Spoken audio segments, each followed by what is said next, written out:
Good evening, and welcome to the opening kick on this magical Monday night. It's magical because, as always, I got my man Gerald Smoke Dixon with me. How you doing, Smoke?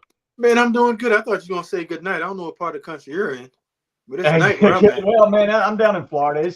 We still got a little bit of color in the sky as it goes out. As always, I'm your host Daniel Petty, but you doing all right? I am doing outstanding. Better that I saw you now with a nice haircut. I'm freshly cut as well too. So I guess it's showtime. How often freshly cut do you have to give that the work over? You know, some people are like extremely bald.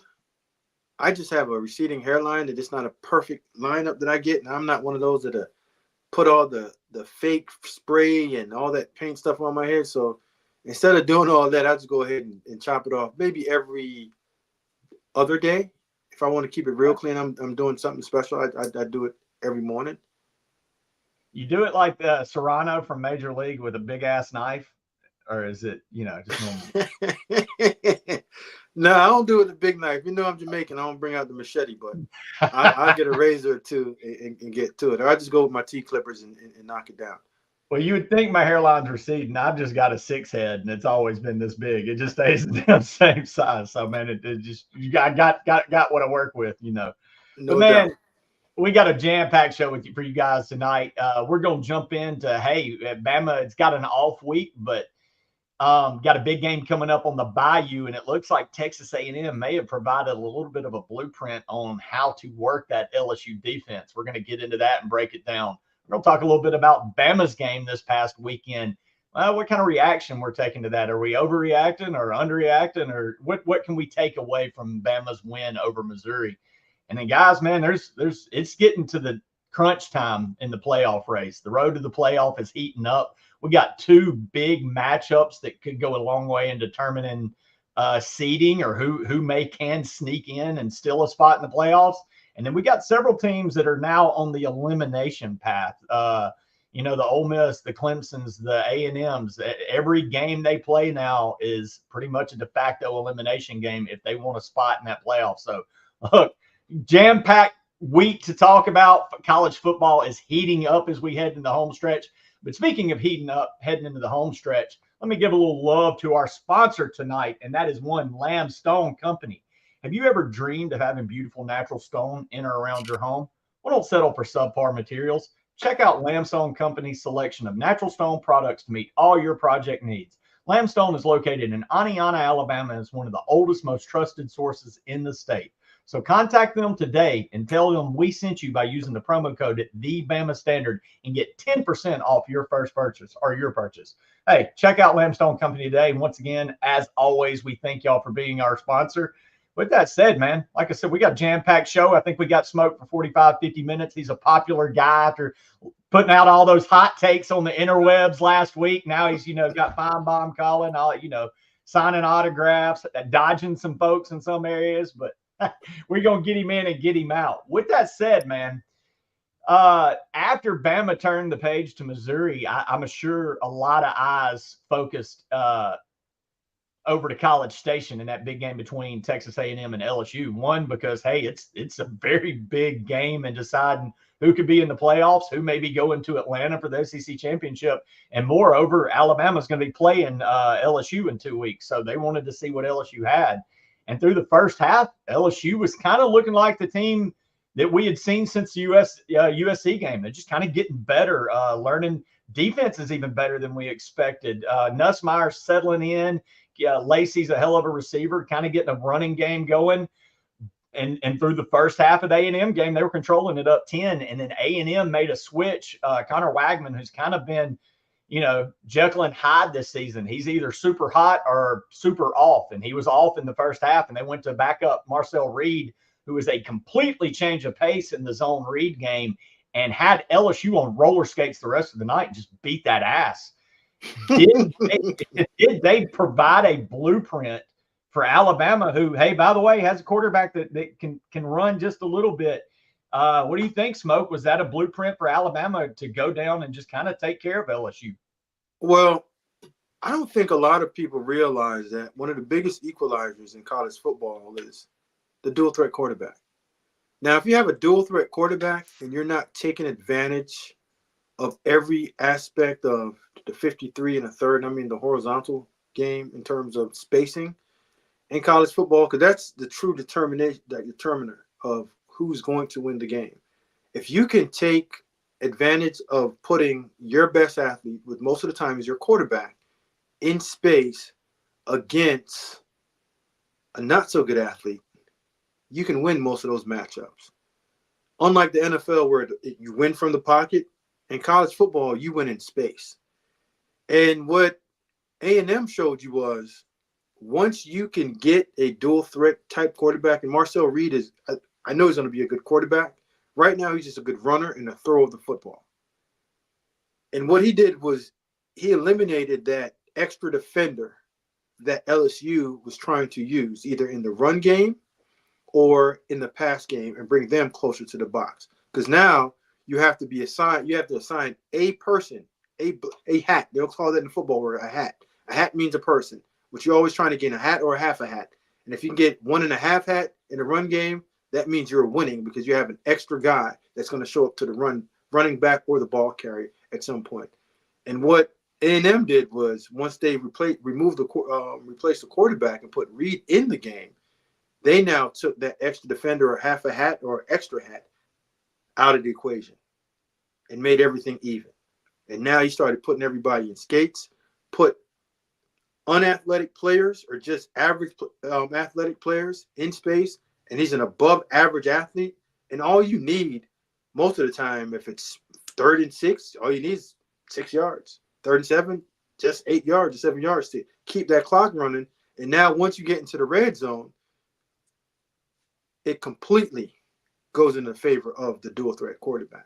So yes, I do believe that LSU have shown that they could be exposed, just like the rest of America, just like Georgia and Kirby told you. A running quarterback scares the heck out of us because us defenders and defensive-minded coaches, we don't know how to eliminate that guy without putting one of our extra players, one of our special players, just to spy that player. Now, when you take him out of the run fit and put him solely on the quarterback, take him out of coverage, you're now having one less in coverage, one less in the run gap, and now it's equal because the quarterback just made it that way.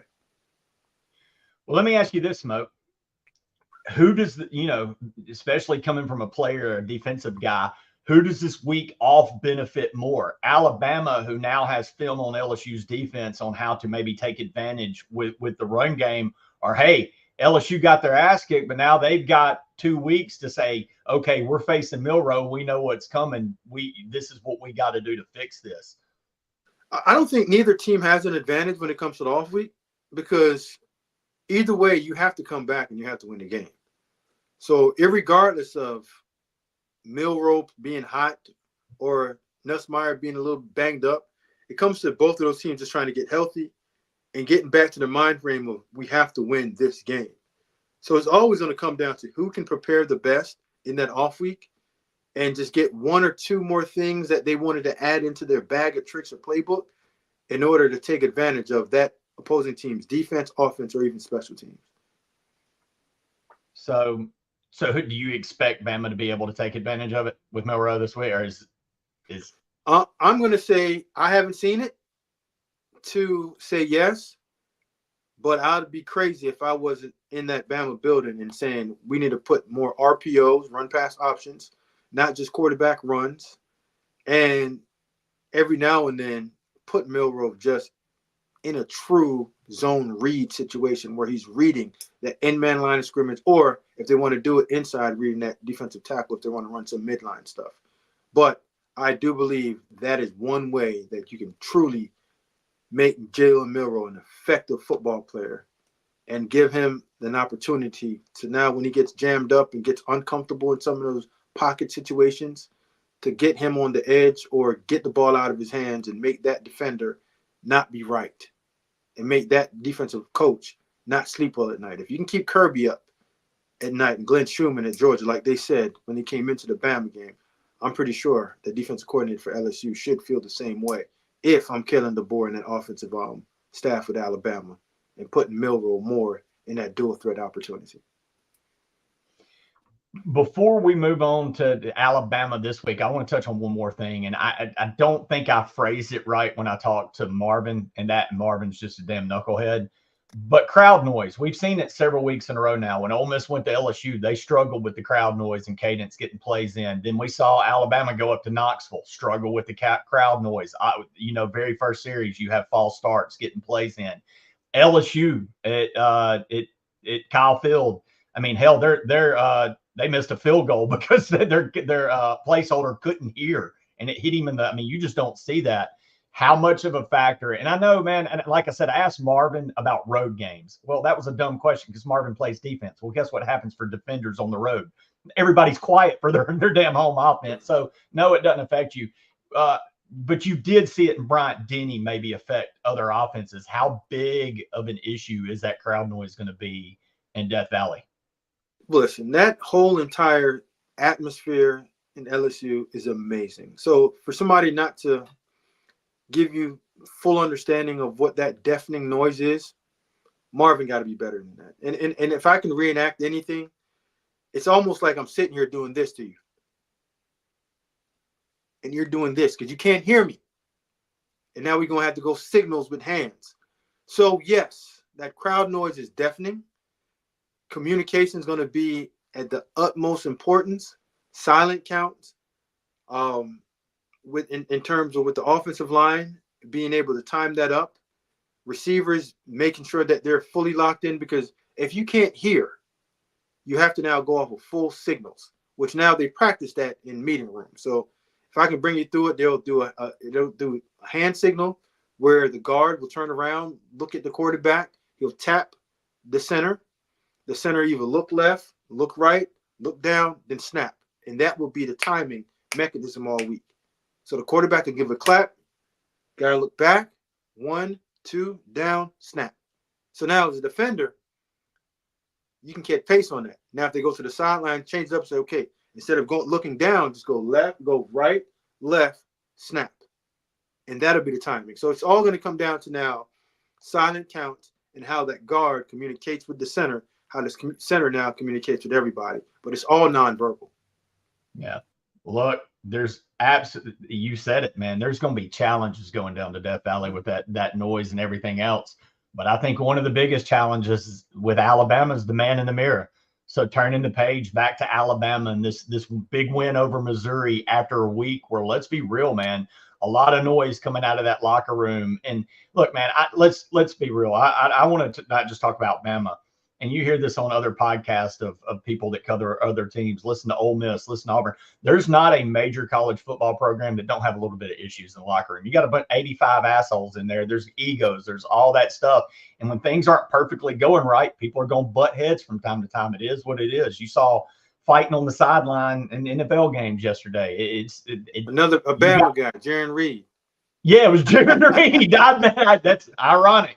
But you got alphas that get kind of mad. So, but I felt like this game against Missouri was really more about Alabama and how it wasn't about the man on the other sideline. If Bama took care of Bama, that was going to take care of itself. It was more about finding an identity where a lot of people were questioning them. Are they going to step up in a time where the quarterback's getting questioned, players on the team or dissension? What can we take away from that Missouri game? Because, man, I'll be real. I know a lot of people felt like the defense kind of had a coming of age. But, man, when that quarterback went out and you're already down, you're back up running back, that may have been the worst offense I've seen in the SEC this year. They were no threat to score. And it wasn't like Bama was just blowing it up early in the game. I mean, you kick a field goal, get up by 3. Then you lounge around, get another one up by 6. Well, if you're playing a competent offense, you're actually kind of worried that you're a score away from getting – even at 6-0, that ball game was over. So, you just slow death them to where Missouri's defense loses any heart, and eventually you start scoring touchdowns and the game gets out of hand. So, but I felt like there were good things to draw from that. Like the team wasn't celebrating like rock stars. They seemed more business-like. But with that said, I want to turn this over to you on Smoke. You've been very critical on what you've seen about the mentality of this team and some of that stuff. What can you take away? I mean, a game like Missouri that their offense, let's be real, offense was just nothing. Well, Okay, this is what we shouldn't do and we're not going to do. I'm not going to say they're not playing good defense when they're not playing good defense, and when they shut a team out, not good enough. Listen, hats off to the Bama defense. Hats off to the staff, Coach Womack, that whole defensive staff. They did a phenomenal job of getting their players prepared to come out and play a hell of a game on defense. They got turnovers. They added pressure. They stopped the run. They did everything that the Bama fans want to see them do on a normal game-to-game basis. You can't control who's hurt. You can't control who's out there. The only thing that you can control, and they did, was how they played within those white lines. And they did a hell of a job. I don't care if you're playing against the Sisters of the Poor, a junior league team, a junior varsity team, a FBS, a FCS, the number one ranked team, or whatever it is. You see what direction I'm going in. To shut a team out, for them not to put a score or even get into the area where they can kick a field goal, hell of a job. Yeah. So that's a ton that you can build off of getting your starting safety out. Your backup comes in, has a major pick, big time turnover, came downhill, tackled well, communicated well, covered well. So hats off to them. And what they can build on now is just saying, hey guys, we still played against Luther Burden and a top 25 ranked team. What did they rank? 15th coming in? Is that where was Missouri? Nah, they may have been like 18th. 18th, so they were ranked. So either way, top 25 ranked team coming in, because Bama was ranked in the teens for the first time in a long time. Yeah, right? number 15, I believe. So you come out there and you do that, I got to take my hats off to you and say, hell of a job. Way to coach it up, because one of the hardest things to do is go out there when you've gotten your butt handed to you and come back and coach your guys up to play to the standard. This is what their standard is. They shut a team out. This is what their standard is, to play good football. So I'm not going to take anything away from them. Now, what can they do better as well? They can continuously keep adding pressure and creating turnovers and tackling better and understanding, not taking better angles, because I saw Deontay Lawson took a few angles that I wasn't really happy with. But again, those are things that you can always coach up. And what I would want to see is that Coach Womack goes into this week and coach those guys harder. Be more critical when you win a game, because the more critical that you can be and find a small, detailed information, detailed facts that you can use for your team to now become a better defense or better team, that's what the great ones do. The average ones settle with this win and say, wow, I told you guys you can do it. The really good ones, the ones that's trying to get to the highest level, will say, hey, listen, yeah, we shut them out, but they shouldn't even have gotten 50 yards if we would have done A, B, C, D right. And that's how you get better. And that's how you always improve, because you're always controlling your controllables, and you're always being critical of all of your efforts and mistakes that you even do when you make them. But when you get them right, yeah, you can still correct those as well too. Now, I know you want to touch on the offense.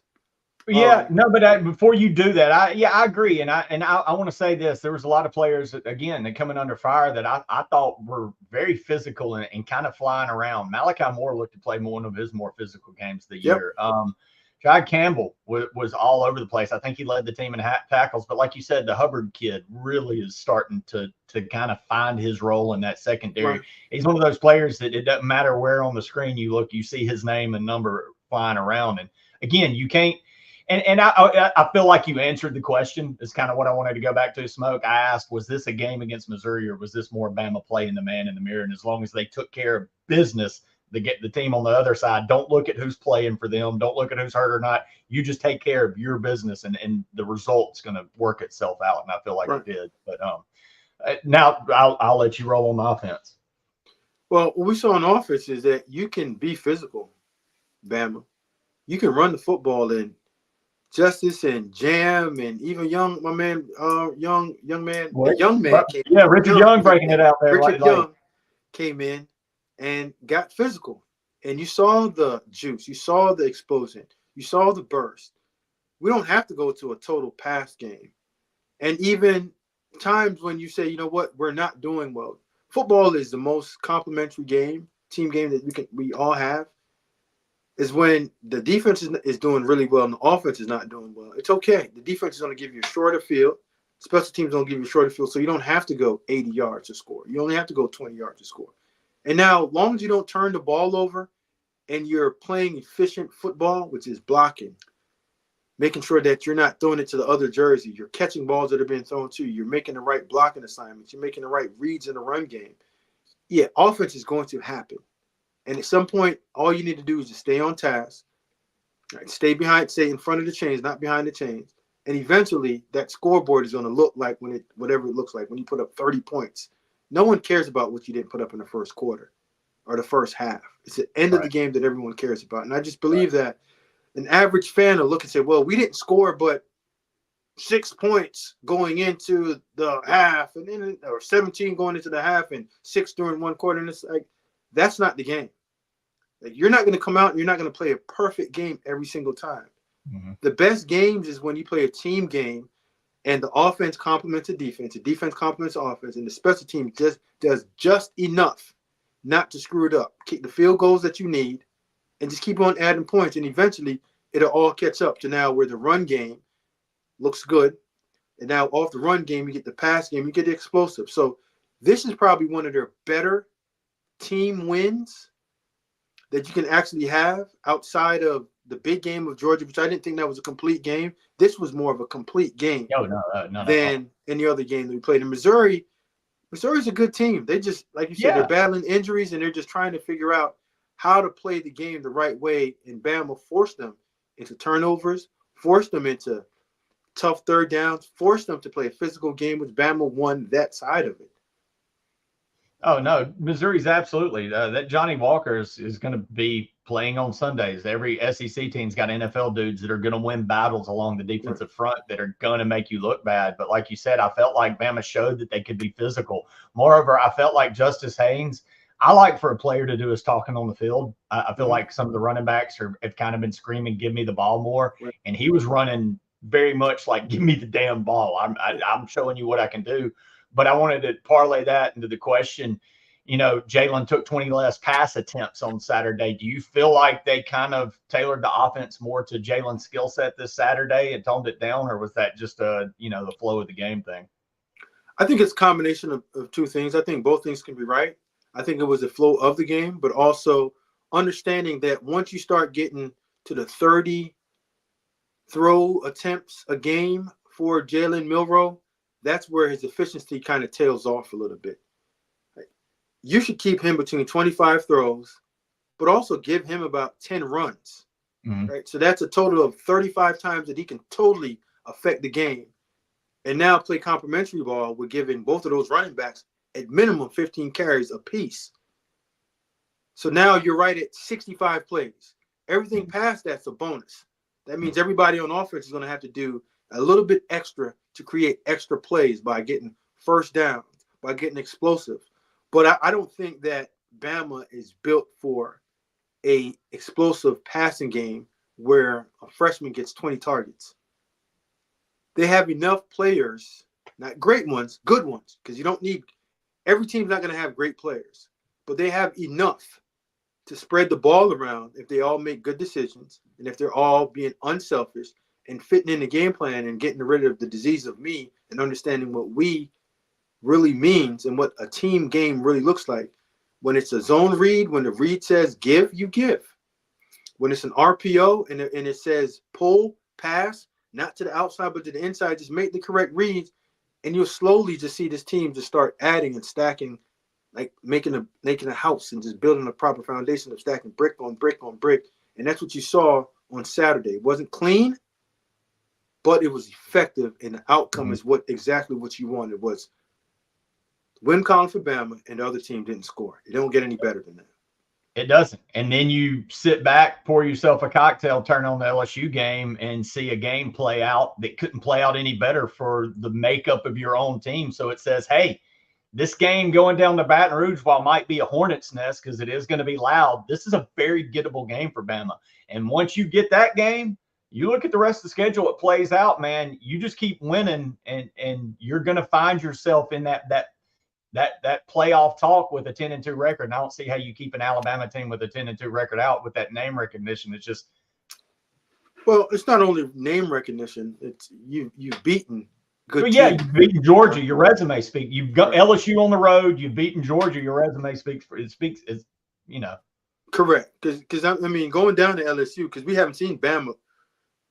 The only other road game we saw was Wisconsin when they went out and handled them pretty well. But Tennessee was rough. They came here to Nashville and got that handled pretty well. So this is really the true test on the back half of the schedule of saying going on the road outside of the 2 games that you lost. Now you have a chance to say, what did we learn going into Nashville? Whatever you learned, you take it down on a piece of paper. Hopefully you would have took it to Knoxville, but you didn't. So the whole state of Tennessee banged us up, part of it. Then you have to say, okay, what did we learn from the Tennessee game that we can now add in to the LSU road game to truly go in there and capture it? And the first thing that you have to do is whoever's leading, you got to accept that the SEC road games is way different than anywhere else. You can't go in thinking that the game's already won. You have to actually go in there and grind this thing out because it's a meat grinder in the SEC. This thing's not easy. It's not where you're going in and it's lollipops and roses and everything is nice and it's a cake with batter on it. No, this is a hell of a tough game that you got to go in with a live tiger behind you, rowing, and everyone in the stadium hates you. Driving to the game sucks. Getting out of it's going to suck. In the middle of the white line is going to suck. So you have to prepare your team for a last-minute drive, an ending sack on defense, or a hard-nosed first down run to get this thing over with so you can end in a victory formation. Absolutely. And now they're giving them bracelets. So it's like a big coon-ass Taylor Swift Carney outbreak. It's madness. So, look, man, be prepared, Bama fans. There will be projectiles. But with that said, man, I think there's no doubt that Alabama is on the road to the playoffs and has a very legitimate shot at it. But speaking of road to the playoffs, if you are on that road to Baton Rouge, the only road you need to take before you get there is the road to whitwillsports.com.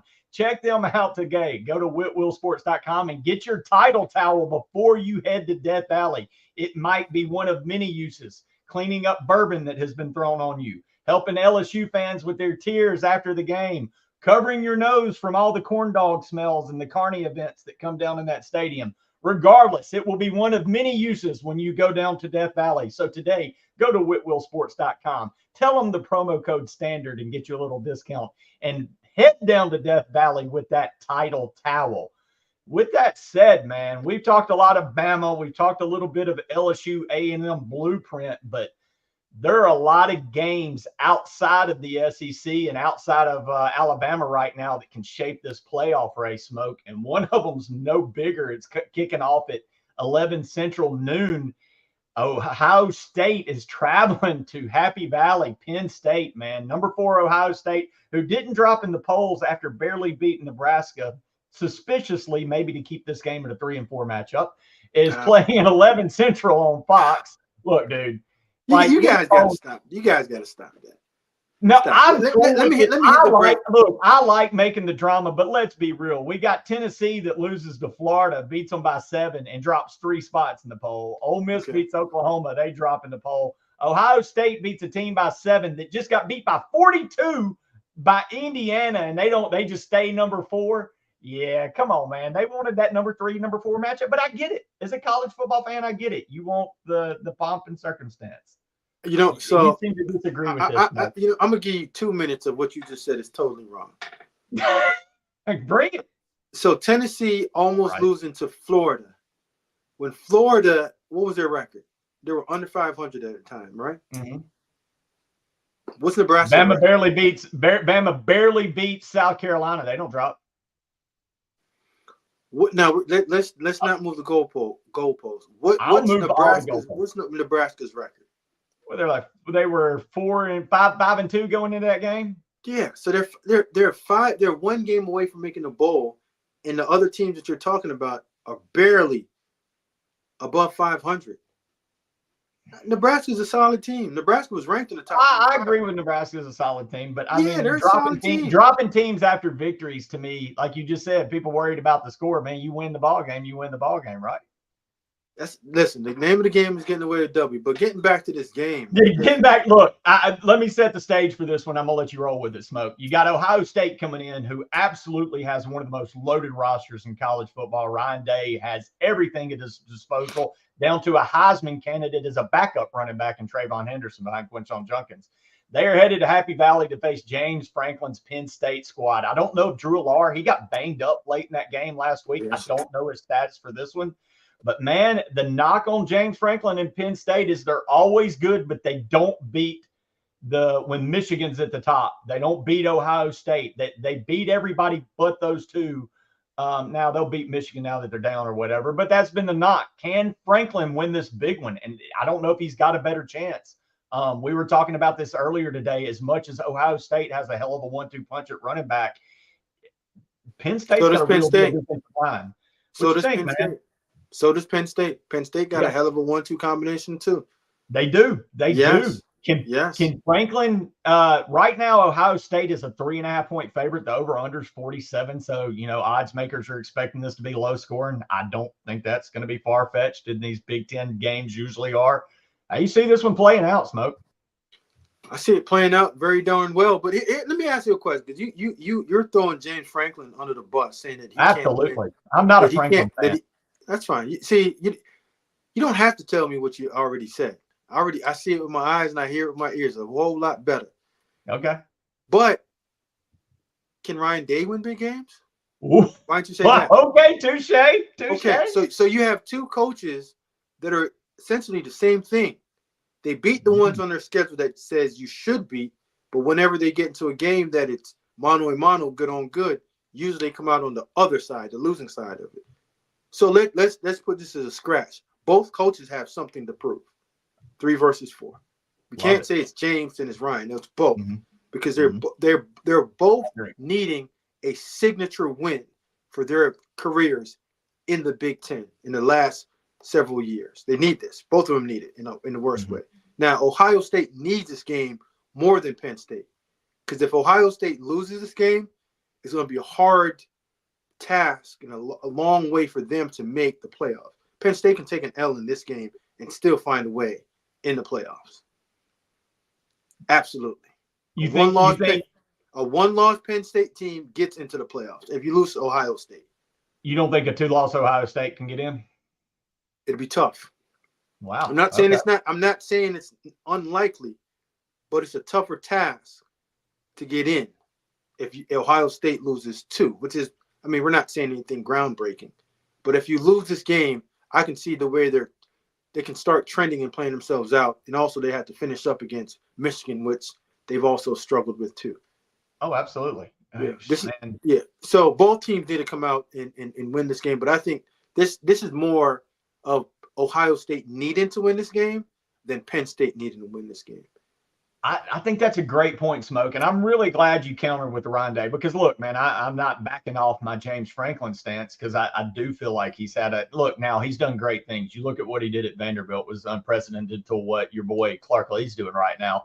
But, again, he kind of has got that program to this level, and it seems like he gets there and he can't get it to that next step. But what's the next step for Penn State? I've always wanted to ask.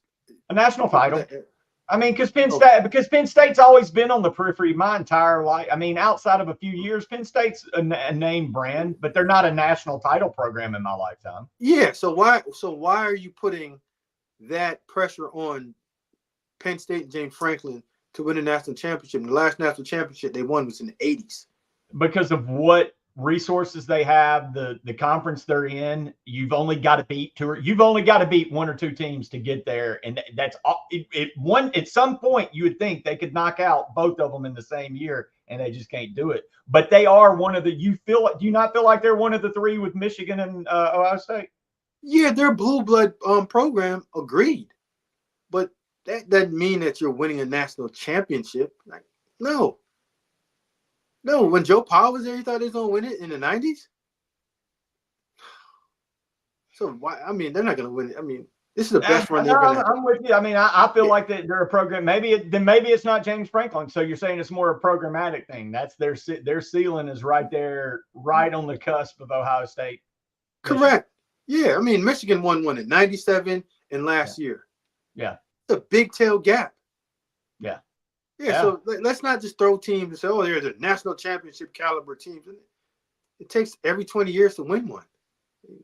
You and I were still probably running around in Pampers when Penn State had this one, had a national championship. when they were making pictures of Alabama. Yeah, Joe Powell was a young up and coming coach.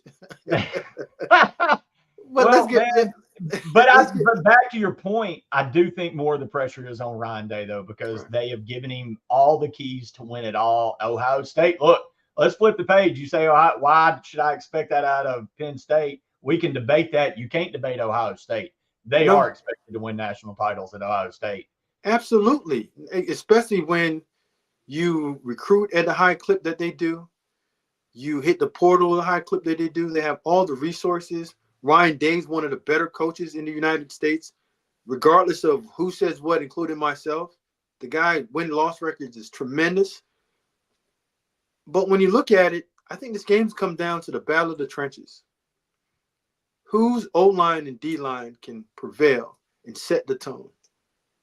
And before we got on, we were talking about, is Ohio State ever going to commit fully to winning games like Alabama did on Saturday by winning ugly, not caring about what the passing game looks like in terms of throwing for 350 yards and passing a rating being over 100. No, at the end of the day, in games like this, when you come down to November and not late in October, you're just trying to find ways to stay healthy and win games in a physical manner. And I think this game is going to come down to who can control the line of scrimmage and who can create explosive plays in the pass game. Now, the quarterback, Drew Aller, being hurt for Penn State, not knowing if he's going to come back or not, it's a significant injury. Because at last time I checked in and before this injury, he was playing really, really good football. And that offense was clicking. Hopefully he can come back so we can see a real good game, because I would hate to see a backup quarterback go in and play against Ohio State, and Ohio State steamrolls them by 20 points, and that truly affects the outlook of what they're going to be in the playoff. And, the playoff, the committee don't put them in, and we go through that whole Florida State thing like we did last year. I just want to see two good teams battle it out. The better team, when it comes down to it at home, I'm going to say James Franklin, with a healthy quarterback, pulls it off. And here's why. I think Andy Kolecki, the offensive coordinator for Penn State, was one of the best hires this year. I've been saying it all year long. And Tom Allen on defense for Penn State, one of the best two coordinator hires that James Franklin's ever made. You don't even hear about James anymore. You don't. Just because their offense look different. This is the first time we've looked at Penn State and like, whoa, we're talking about their offense, not their defense. No, I think it passes. Really, I agree. I think it passes the look test, man. I've watched them the last several weeks. And look, you talk about Laura Pribula came in and looked really good last week and actually kind of gave a spark for Penn State against Wisconsin. Because what they're doing on offense is they stretch you horizontally, vertically. They make sure that you have to be prepared for them with special formations. You've seen plays where they had their tight end at center and gone down the middle of the field and scored, where the tight end is probably the best tight end in the United States. You've seen where they've put their tight end at the quarterback position and ran wildcat. Mm-hmm. You've seen pod formations where they had down on the goal line. They ran that direct snap with the quarterback running a motion the other way, and that wasn't your normal wildcat direct snap. That was actually very creative offense. So Jim Knowles on the other side for Ohio State. I mean, you got to be prepared for everything. You're not even getting any sleep this week. Yeah. You're sleeping in your office trying to get prepared for this offense with players. You said you want to say a two-headed monster in terms of running back? Yeah, Penn State's got something to say about that too. They do. Yeah, they got some dudes. Oh yeah, man. Allen and Singleton are the real They've been. They veterans that have been doing it. So I'm with you, Smoke. I think this, and I know I said frankly, I think this I think the pressure on Ohio State, what you said with Tom Allen and this offense at Penn State, I think Penn State gets them Saturday. I think this is one and this is a major game for Ryan Day. You went out to Oregon and got beat. Your quarterback did not make the best decisions down the road. You didn't run the ball well enough. You didn't control the line of scrimmage, and you got handled on the road. Now you got to go on the road again.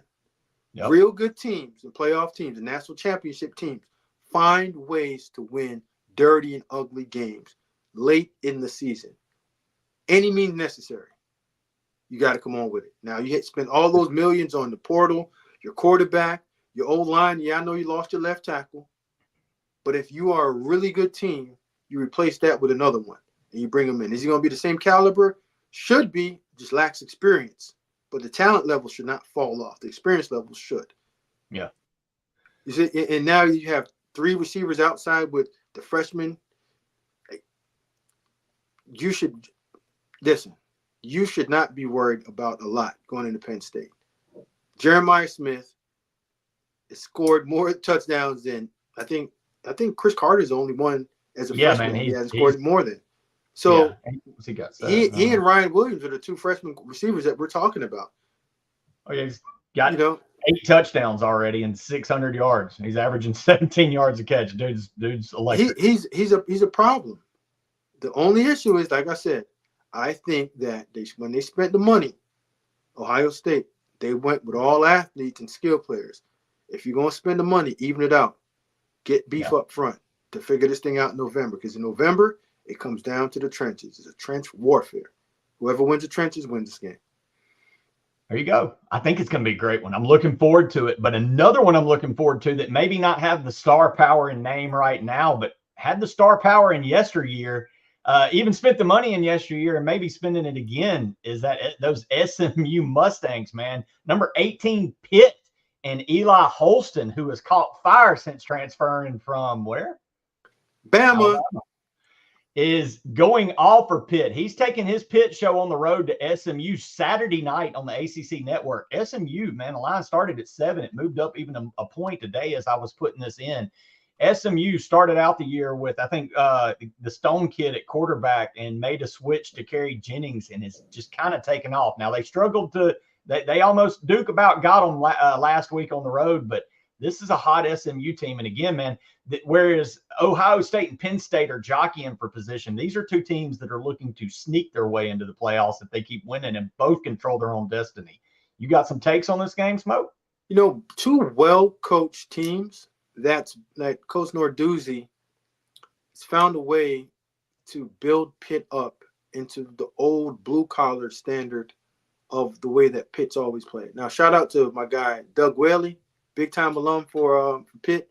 There's a lot with him up there, and Shady McCoy, both Pitt guys. And they've been waiting for an opportunity to really start talking about Pitt football. Now they can. The quarterback that came in from Bama, he's done an outstanding job. Now, he had some issues turning the ball over last week, but they still ran through Syracuse like they wasn't even there. Mm-hmm. They're doing well up front. They've always been able to get after you on defense. And if you've been around Pat Narduzzi, gritty, tough, blue collar, discipline, and that's what Pitt's playing like. This is a matchup of 2 different worlds. You got SMU that likes to spread it out and run the ball when they do spread you out. But when you look at them, you're thinking more RPO, air raid attack. Yeah, Pitt wants to bring you in the ballroom, square it off. And I know I'm going to sound old. Put you in a phone booth. This is old school when you can actually go in the phone booth, put quarters in, and put you in there and have a drag-out fight and say this is what it is. But again, this is on the road, and this will be tough for Pitt. I can see where SMU comes out with this win just because it's a road game, and I always give the advantage to the road teams going that far. And I think Pitt just might just be on that high road, and they're coming down. Oh, well, and yeah, you get there and you're sitting around the hotel. I know when you're on the road, it's better to play that early game. You don't want to be sitting around the hotel for 10 hours just getting stale. You're not at home in your home area where the routine throws you off. And again, this line is screaming to me because I watched Pitt last week in Holston, and man, it was just Syracuse is a pretty solid team right now. They were never in that game, man. Pitt punched Well, them. Syracuse, I mean, they There weren't were in some the game. turnovers, and it was one of those that got out of There you hand go. quick. Yeah, it got out of hand quick. Your quarterback those 5 picks, you're supposed to get crushed. And that can give you, so again, that can give a false perception. Like that might be pointing out to me right now that this game might be a little bit of a bait, and you look up and SMU's one that, because again, SMU struggled on the road last week. I think it's a 1-point victory over Duke that they had to pull out at the end of the game. Their only loss is to, an unbeaten BYU team on the road right now, where they lost by, I think, 3. So right. But correct me if I'm not wrong, though, Petty. They had the game in hand, and Duke came back. Yeah. Again. Yeah. So, I mean, again, it's not like Duke was jumped out and they had the game pretty well handled. Yeah. And the roller coaster ride of a football game, they took the ride down, but quickly they found their way and came back up and won a game. And like I said, it's not, sometimes everyone wants you to win by 20, but when you win those tough, mentally grinding games and adverse games, you become a better team. When you blow teams out, there's times that you think that you're just that good and your stuff doesn't stink, and really there are way more problems. The team just threw you the ball more times than you threw it to them. Mm-hmm. And Pitt turned it over too. Eli had some bad turnovers too. But SMU all year, you've seen it. Even from the beginning of the season, the first game, they went in. They traded out quarterbacks. RJ Maryland made a couple of plays, but they figured a way how to win.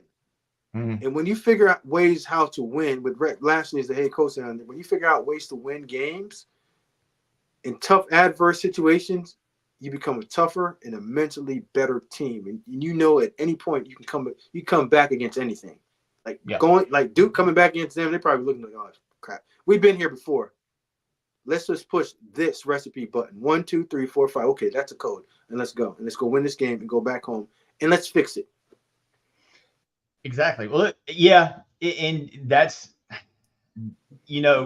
Pitt's going to have to clean that up if they're going to go on the road and win this one at SMU. I do think SMU is kind of a rolling ball right now. And I think it's a program that in this new era, they can go back to the Pony Express we knew back in the Eric Dickerson days. Well, you can pay to play now. So you can do it now, Pony Express. You can go back to those days. But with that said, man, I know it's not an SEC game, but for football fans, you may want to turn this one on late at night because it's going to have some big time playoff implications and could have implications to future college football. You're looking at 2 programs that may be around for a minute.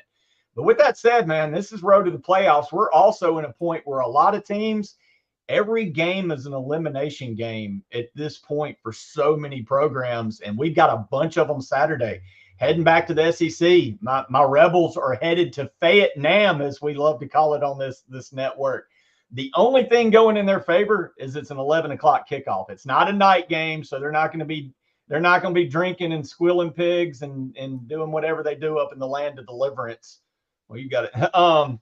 But with that said, Ole Miss is not, God, I mean, their defense is top 5 in college football. It's played really well, but the offense in SEC play has just kind of looked pedestrian at times. Now, granted, they took a deficit into the half against Oklahoma and came out in the second half and won 19-0 and only gave up 90 yards. Was that a turning point for Ole Miss? Who knows? But look, Arkansas's already beat Tennessee at home, just beat the shit out of Mississippi State in Starkville.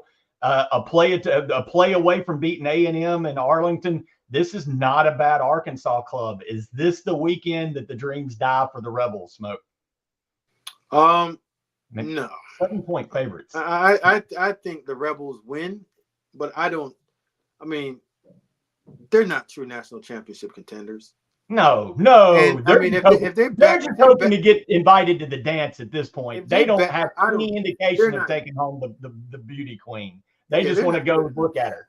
They're not good enough to be in the playoff. I heard their coach talk about, Lane Kiffin went on a ramble today about other teams having night games and them not having night games. Well, that is bullshit. LSU gets to play every game at night, not one damn home SEC. Look, it's proven that if they don't get to drink all day, and Bama should be glad he's making this, because I bet Bama would rather play LSU at 11 o'clock or 2:30 than 7 o'clock at night when they've been drinking all day. It is a proven fact that the longer they drink, that their chances of winning go up in Baton Rouge. No, but I get what you're saying. The focus from Lane Kiffin. That's a loser conversation.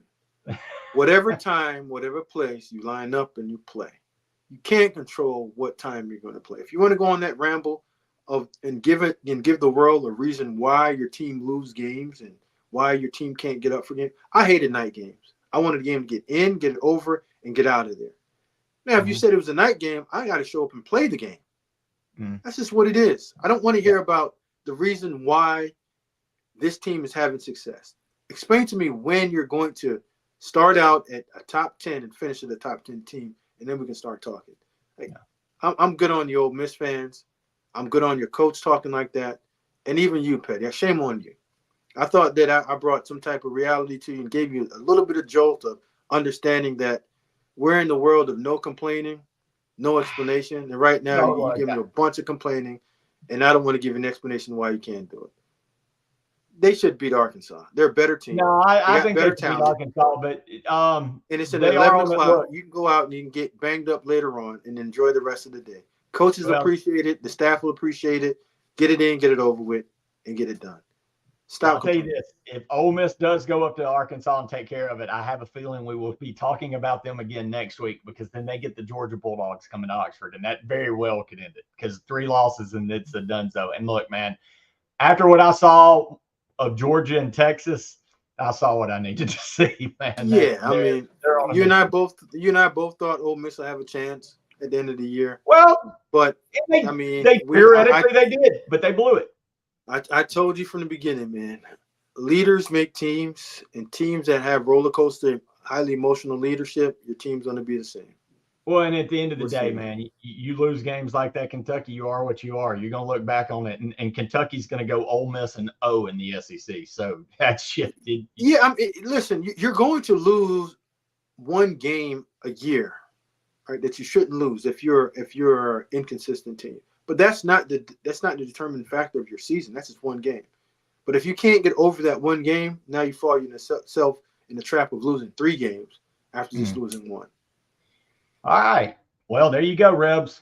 You Smoke's calling you out. He does not believe, and I'm gonna be honest with you. I don't either. So I'm kind of with him on that. Now, this next one we talked about, this falls under the any given Saturday, because we've seen it. College football's gotten crazy. Nebraska almost gets manhandled by Indiana and almost punches Ohio State in the face. Louisville absolutely has the weapons on offense to play.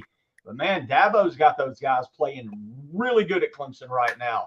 Does Louisville have any prayer? The line's 10.5. It's at 6:30, so it's going to be a night game at the other Death Valley. Louisville got a prayer at pulling one out.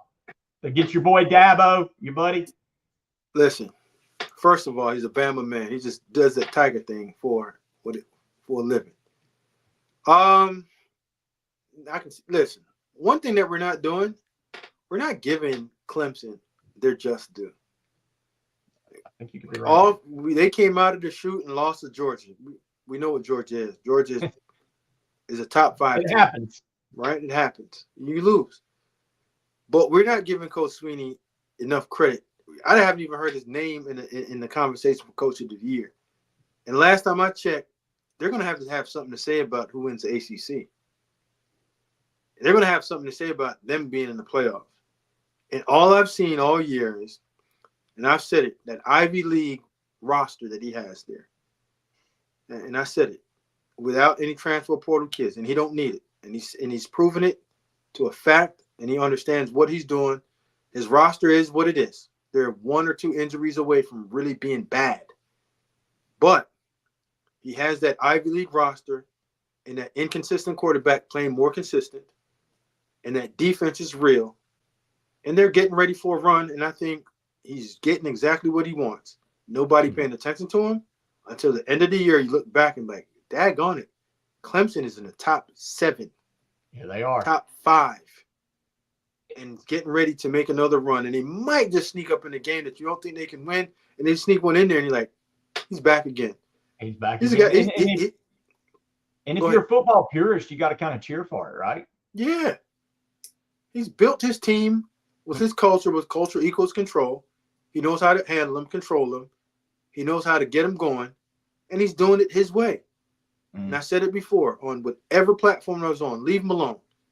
He's built the blueprint for Clemson winning national championships, getting into the conversation that we had earlier. You talked about Penn State being in the national championship conversation. Yeah, if you put Clemson in that, you'd say, oh, this is Clemson. No, but they've been a better team than Penn State in the last 15 years because they've actually won national championships against Bama. Yeah, they have. So they've done it. So we might need to start entering Clemson into the blue blood category of schools and putting Coach Sweeney in the Mount Rushmore of best coaches in the last 10 years. Oh, last time I checked, it's been Kirby, Nick, and Coach Sweeney that are multiple championship winners. I think you'd be a fool if you didn't put Sweeney on that list. And throw Urban Meyer in there as well too, of winning multiple championships in this era. In this era, man, it's hard to argue that, Smoke. With that said, man, I know I've only got you for a few more minutes. We got one more big one I want to go over, especially after a huge win at home over those Bayou Bengals. Texas A&M now has to take that show on the road and prove that they can do it consistently. And this is where the SEC gets tricky. A night game at South Carolina. Look, I know you're kind of hit or miss with Beamer. He is a goofy bastard, but man, give him credit. His team fights. They went out and beat the crap out of Oklahoma. They gave Alabama everything they wanted. And South Carolina's a weird team. They're not a team that can really play from behind. I don't think they have the offense to do it. But if they get a lead on you, those two defensive ends and that defensive lineman, and you're having to throw the ball, it becomes a different ball game because they're pinning their ears back and all of a sudden you're catching hell. That gets scary. And, man, South Carolina, like a lot of SEC places, turns to a completely different atmosphere at night. And they are absolutely going to be fired up after – they feel like they could, they're not out of this as far as getting a pretty good bowl. I think this could be a dangerous spot for Texas A&M, Smoke. And I agree with you. I got to give my man Roman Harper some props because we sat on the phone for a long time. We were discussing teams, and he always brought back up Texas A&M. Texas A&M, I think they have a beautiful formula of a disciplined, organized coach. That's a defensive-minded coach that does some things on defense that scares a lot of people. He can find ways to give one-on-one matchups with his better defensive players against the offense's worst. And being able to strategically put themselves in good plays every single time you turn on that clip on the back end and coverage, fitting up runs, and being able to create pressure and simulated pressure, I don't think South Carolina has a chance, especially if Marcel Reed comes out and he plays and starts this game. Even if they do a combo of both. But I believe that playing Marcel Reed gives them now that dual threat quarterback that now takes the game out of what South Carolina does well, and that's getting after the passer. Can't get after the passer if he's running. And whenever you're putting those defensive ends in conflict of reading, rushing, or playing the run, now slows them down. And I think that's where the advantage goes to Texas A&M. And Texas A&M has been doing a good job of controlling line of scrimmage on both sides of the ball. Young offensive line that all you've seen just get better week to week. They just take on the personality of their coach. Oh, absolutely. Good teams take on the personality of coach, and you see it later on in the season. You see it in interviews. You just see just a calm, emotionless coach that's there to prepare his team, and I'm talking about Mike Elko, and get his team to the end with a W. You don't see the yelling, the screaming, and just the roller coaster ride of your team feeds off of that. Absolutely. And if your behavior is like that, your team behavior is going to be like that. And that's not the way that the game is supposed to be played. Well, the circus that was Jimbo Fisher made it real easy to forget that Texas A&M absolutely was a loaded roster with 5 and 4 stars. It just took a guy that could work, take those players and put them in the right position, give an offense a real identity to work with the talent he's given. I mean, the talent was there. It just wasn't being utilized right. Now, Elko's obviously using it right. I tell you what, though, man, I'm not sold. I think this is a very dangerous spot. Smoke, I know you got to hop off. I'm going to let you plug your stuff and then go, and then I'll give all the other plugs once you hop out for our other shows. But, man, I think this is a good one. But, Smoke, floor's yours, brother. Tell us where we can find you, where you're going, all the good stuff. On Mondays, I think everybody needs to come back and join us. I don't know if there's another podcast that gives you so much information on all platforms in terms and covers all conferences going all the way from the West Coast to the East Coast, down south, all the way up north. And we're just not Bama fans. Even though I got a Bama helmet behind me, you got a Vanderbilt helmet down there, I got Maryland up there, I'll tell you exactly what the truth is. And you come mess with me and my guy, Petty. I know you got a Dolly shirt. I don't know what that is, but we'll get to that later on, and we'll fix it. But look at you. That's my You girl. can find me all the way on social media, man, on Coach GV Dixon on X, Smoke V Dixon on Instagram. Like, follow. This is one of the best shows, like I said. And I'll be back on tomorrow with our crew. Marvin, Steve, Steven, Justin, and we got Mr. Trent Richardson as our guest. We'll get back in. I also worked him out for the Buffalo Bills, so we got a couple of stories along there too. Oh, yeah. Back in, man. Yeah, one of my good Bama guys. He did an incredible interview, speaking of Trent, the other day. We're going to tap in on a little bit of stuff that happened to him along the way too. He had a lot of information for young people that want to learn about doing right, wrong, or just doing the correct thing. Trent Richardson's story is a marvelous story that every young man should always remember and follow truth to it. And check us out tomorrow. I think he's the second best running back to ever play for Alabama. So absolutely, if Smoke's telling you you got stories, huh? Jump on tomorrow and throw that in there, because I'm gonna throw that out. No. I love Trent. It's Derek and then Trent and then Sean. Sorry, fight me. We'll fight over it. Whatever you want to do. Derek, Trent. And I'm not sure Sean's third. I might have a few other guys. I might put Mark above Sean. Sorry. Mark who? Ingram over Sean Alexander? Maybe not. I said that maybe get fired, but no, I do have Trent. I have Derek and Trent 1 and 2, and on my argue at Alabama, what they did at Alabama. Mark Derek Henry's up there, but you better go back and research Sean Alexander a little bit more. I went to school for 8 years, and in 4 of them, Sean, that was in that era. I was there with the Sean for Heisman signs on all the college windows, brother. We knew that Derek and Mark won it, but don't mistake Sean Alexander for not a cold-blooded monster. I got you. Don't. But we can get in that tomorrow. Hey, we'll get in it tomorrow. Definitely come in tomorrow, because Trent is going to be there. And look, man, when these guys start talking ball, it gets no better when legends start going at it. And so, yeah, definitely check Smoke. I know you got to hop out, brother. I know you got something right now.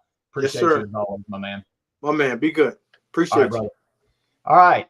Like Smoke said, man, they've got tomorrow night. They've got the Bama Standard. You got Trent Richardson.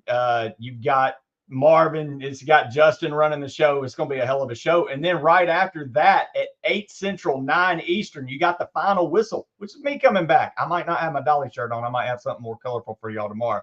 That's going to be Matt Caddell, who was bringing the heat last week. If you missed it, he had a video go nuts giving his thoughts on the offensive coordinating quarterback situation. So I'm sure he's going to have plenty of thoughts after this weekend.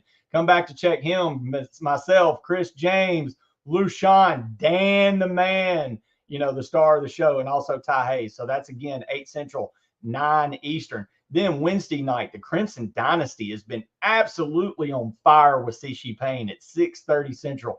Dan, again, just the star of the network, will be back giving all the recruit knowledge. And JB from the not the final whistle. That's Talking Bama, Sunday night Talking Bama. Sorry, so many shows on this network. Sometimes it's hard to keep up with. JB from Talking Bama will also be with them. And Stephen M. Smith, man, that show has been absolutely fire lately. And then following that at 8:15 Central, the man, the legend, George Teague on Teague Steak. We'll be breaking down game film from this latest Bama-Mizzou game. I don't know if he's going to go ahead and dive into LSU, but I'm sure we'll have all that out for you to know. But, hey, it doesn't matter. It's George Teague. Hop in, let him tell you all of his knowledge and learn from him. And then there will be no, obviously, game after the final Bama Standard post-game show, because there's no game. We'll come back to you after LSU. But there will be a Sunday night Talking Bama with JT, JV, Marshall, and Stephen M. Smith at 8 Central. Check those guys out, man. They are bringing the fire every Sunday night. And like my man Smoke said, me and him are going to be back here Monday night talking all kind of college football from east to west. Again, you get all your Bama content here, but you come with me and Smoke, man. If you just love college football, we're talking college football. Hey, I didn't do this during the show. Sorry, I'm remiss. If you were over with us on X/Twitter, come over here to the Bama Standard on YouTube. Hit that like and subscribe. If you're still with me, hit that like and subscribe. Guys, You're still with me. You're a badass. I appreciate it. It's just me up here talking right now in my Dolly shirt. Gosh, she's still hot. With that said, man, love y'all. Appreciate y'all coming out on this Monday. We got the World Series. We got Monday Night Football, and we still got all you guys coming out. So I can't thank you enough, and I will see y'all next time. Love you.